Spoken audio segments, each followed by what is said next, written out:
Bonjour à tous, c'est Aquajean-Phi, j'espère que tout le monde va bien. Aujourd'hui je vais vous faire une petite vidéo pour analyser et pour vous donner des conseils supplémentaires sur la pêche que j'ai effectuée à Ramatuelle, que j'ai mis en vidéo, deux petites vidéos, partie 1 et partie 2. Tout d'abord, je voulais juste vous signaler un petit point. Lorsque l'on pêche en apnée, on peut décomposer cette pratique de cette manière. 60% qui est dû à l'approche, très importante.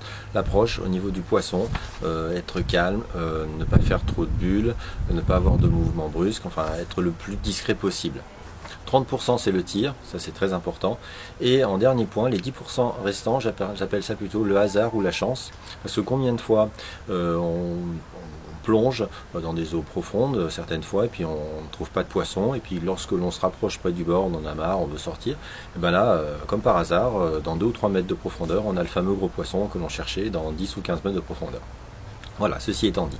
Donc là, je vais vous faire une petite liste. J'ai pêché 8 poissons. Je vous ai mis à peu près, ça va être assez rapide, ne vous inquiétez pas. Je vais expliquer un petit peu comment ça s'est passé et surtout comment faire si jamais ça se reproduit pour vous. Dans un premier temps, le premier poisson, c'était le gros mulet. Donc je vous explique, là, j'étais dans une baie, donc en forme de U. Et comme je vous ai dit souvent, regardez, bon, au fond de l'eau, oui. Regardez à 1 mètre de la surface, très bien. Ou alors à 45 degrés devant vous. Donc là je me dirigeais vers le rivage, et puis devant moi j'avais vu 2 ou 3 mulets assez gros, et donc ils étaient à 5-6 mètres de moi, peut-être un petit peu plus. Donc, ce qu'il faut savoir avec ces mulets, c'est lorsqu'ils sont devant vous comme ça, ils se dirigent vers le rivage, mais au bout d'un moment, ils vont partir soit à gauche, soit à droite. C'est-à-dire ils vont vouloir partir devant vous et puis vous contourner. Donc là pour les mulets, ce qu'il faut faire, c'est vous diriger vers le rivage. Et puis le mulet il va soit tourner à gauche, soit tourner à droite, et là il va passer devant vous. Donc c'est ce qui s'est passé exactement pour moi. J'ai vu le gros mulet passer, donc je l'ai presque tiré à bout portant, mais malheureusement je l'ai mal tiré. Comme vous avez pu le voir, j'aurais dû le tirer dans la tête, là je l'ai tiré au niveau du ventre. Donc je me suis un petit peu pas affolé, mais j'avais pas envie de le perdre. Donc ce qu'il faut faire, j'avais peur, ce qu'il faut pas faire, j'avais peur qu'il se décroche, donc j'ai lâché le fusil. Donc bien sûr vous allez me dire, Jean-Philippe, tu nous dis l'utilité du fusil avec un moulinet, c'est moyen.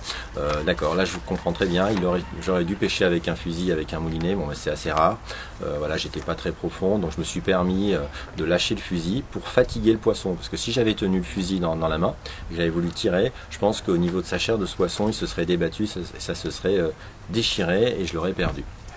Donc là j'ai lâché le fusil, il s'est un petit peu fatigué, et puis au bout d'un moment j'ai récupéré mon fusil et je l'ai ramené vers moi. Au niveau de cette vidéo aussi, on me voit à un moment donné palmer avec le poisson sans m'en occuper. Oui c'est vrai, je savais qu'il était fatigué et puis que c'était bon entre guillemets pour moi. Et par contre j'avais mon fameux accroche-poisson qui était en train de dériver parce qu'il y avait assez de vent ce jour-là en surface, c'est pas mal de courant, et donc j'ai essayé de le rattraper, voilà, c'est pour ça. Et après bon c'est bon, j'ai tout pu récupérer, c'était RS. Donc au niveau, voilà, donc si jamais vous pêchez un gros mulet dans la tête, mais si des fois c'est dans le corps, vous n'êtes pas trop en profond, lâchez éventuellement votre fusil. Si vous êtes dans 5-6 mètres de profondeur, c'est pas grave, le poisson va partir avec le fusil. Voilà, donc ça c'est un de mes petits conseils. Le deuxième poisson que j'ai pêché, c'est un rouget de sable. Donc là c'est une belle vidéo. Pourquoi? Parce que souvent je vous ai dit que les poissons, donc les rougets, c'est des poissons qui ont un très fort mimétisme avec le fond sur lequel ils sont. Donc soit ils se camouflent, soit ils sont avec le sable, c'est un peu gris, soit avec des rochers, ils sont un petit peu rouges. Donc ils sont très difficiles à voir, et souvent je vous ai dit que lorsque l'on voit un rouget, ce qui peut déceler sa présence, c'est quand c'est un poisson fouisseur, il gratte dans le sable et ça fait des petits nuages. Là je l'avais pas vu, donc je suis passé directement sur lui, et puis j'ai vu un petit nuage de sable en suspension, donc je me suis arrêté et j'ai vu le fameux rouget. Donc dans un premier temps il m'avait pas vu, donc là ce qu'il faut toujours faire dans ces cas là, il faut faire une coulée. Donc on descend, toujours le poisson, il vous voit rarement lorsque vous arrivez par-dessus. Par contre, quand vous arrivez de profil, c'est toujours plus délicat. Donc là, ce que j'ai fait, c'est que je suis descendu en coulée. Là, ce qui est assez important de voir, c'est que le poisson, dès que j'ai fait cette coulée, il a dû me ressentir ou me voir, il a arrêté de faire ce qu'il était en train de faire. Donc là, c'est très délicat, parce que souvent, quand ça se passe, le poisson, il s'arrête, et puis hop, il part tout de suite. Là, il s'est arrêté, donc je me suis dit, bon, c'est bon, c'est un peu cuit.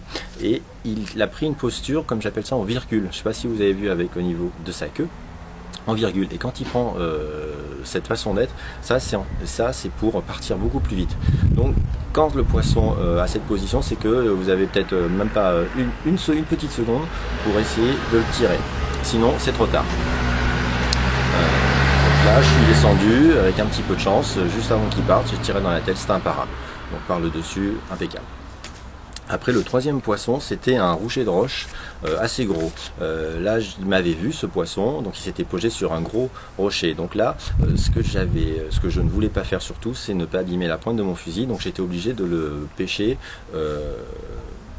de profil. Par contre, au niveau de mon tir, quand vous tirez de gros poissons comme les gros rougets, il faut vraiment être très adroit parce que comme c'est des poissons qui sont assez vivaces, des fois ils peuvent se décrocher souvent et c'est assez délicat. C'est pour ça que là, quand je les tirais, je voulais le tirer dans la tête, mais je les tirais juste un petit peu plus haut et j'avais peur qu'il se décroche, donc je suis vite descendu pour l'attraper avec mes mains et puis c'était bon. Mais souvent les gros rougets, il faut vraiment être très vigilant et puis faire un tir vraiment parfait pour tout de suite les immobiliser du premier coup.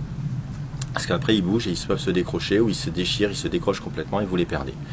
Voilà, donc ça c'était le troisième poisson. Le quatrième poisson, je vous ai mis cette vidéo parce que je vous ai parlé souvent des sars lorsqu'on les suit pour les pêcher, soit ils sont devant nous à 2 ou 3 mètres et puis donc on ne sait pas s'ils vont aller à gauche ou à droite et puis ils font dans les failles. Là c'était un cas particulier, j'adore le tir que j'ai effectué et c'est un de mes tirs enfin que je privilégie, c'est quand le poisson au niveau du sars il passe devant vous de profil. Là c'est vraiment génial parce que vraiment ça procure énormément de bonnes sensations. Donc ça c'est vraiment un tir que je recommande à beaucoup de personnes, ça abîme pas le poisson et puis ça c'est vraiment c'est très important. Voilà, donc ça c'était les 4 premiers poissons. Le 5e poisson, on n'a pas vu le début de la vidéo, c'était un rouget, mais par contre je l'ai mal tiré, un gros rouget, il s'est décroché. Et lorsque vous tirez comme ça un poisson et qu'il se décroche, il faut surtout pas s'affoler. Dans la majeure partie des cas, c'est vrai, ils partent au large et puis là c'est fini. Mais souvent, vous les avez blessés, donc ce qu'ils vont faire, c'est qu'ils vont souvent essayer de se cacher quelque part, où ils sont un petit peu étourdis. Donc là, il faut toujours regarder où le poisson va se cacher. Là, ce poisson, il s'était caché dans un trou. Donc je suis descendu, j'ai vu qu'il était au fond, je suis descendu une deuxième fois. Et puis là, c'était à bout portant et hop, c'était bon. Donc souvent, ne perdez pas espoir quand vous pêchez un poisson et qu'il se décroche. Regardez bien toujours, il va toujours essayer de se cacher quelque part. Donc là, impeccable.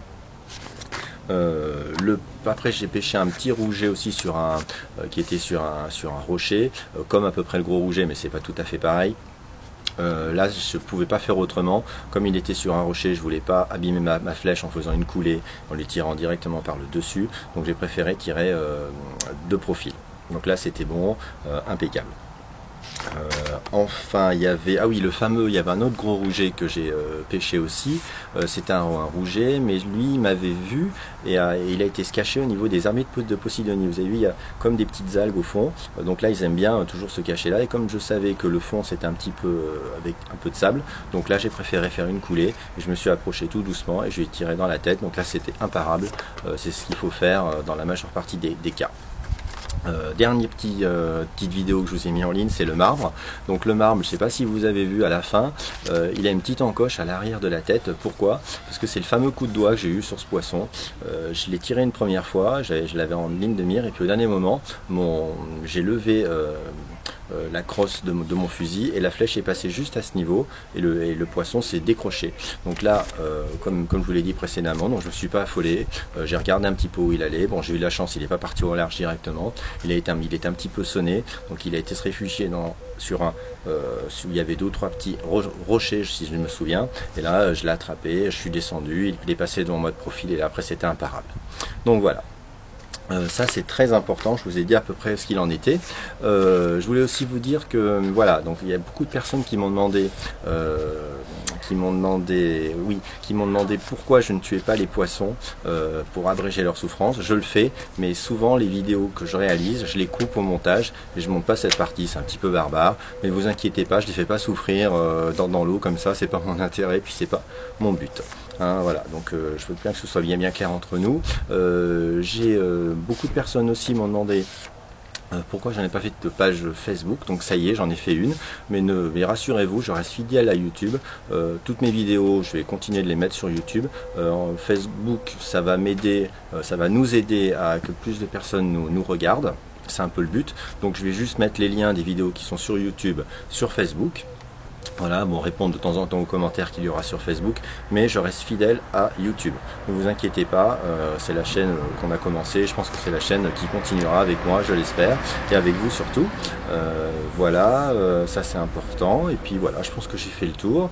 Prochaine petite vidéo aussi que je vais mettre en ligne, donc il y a deux cas de figure. Je me suis aperçu qu'on était presque 950, vous avez promis à 1000 de vous faire une belle surprise, donc ça j'y tiens. Si on arrive à 1000 avant la fin de semaine, et ben bon, je ferai une petite vidéo de remerciement avec une énorme surprise. Par contre, si on n'arrive pas à 1000, je vous ferai enfin non, c'est en cours, c'est presque fini, les différentes plages où j'ai pêché près de Sainte-Maxime et à Ramatuelle. J'ai fait des petites vidéos de ces plages et je vous expliquerai un petit peu les coins où il faut aller pêcher. Donc ça sera assez concret et assez sympa. Voilà, je vous dis à très bientôt, merci de me suivre, continuez de vous abonner et puis surtout prudence et bonne pêche à tous.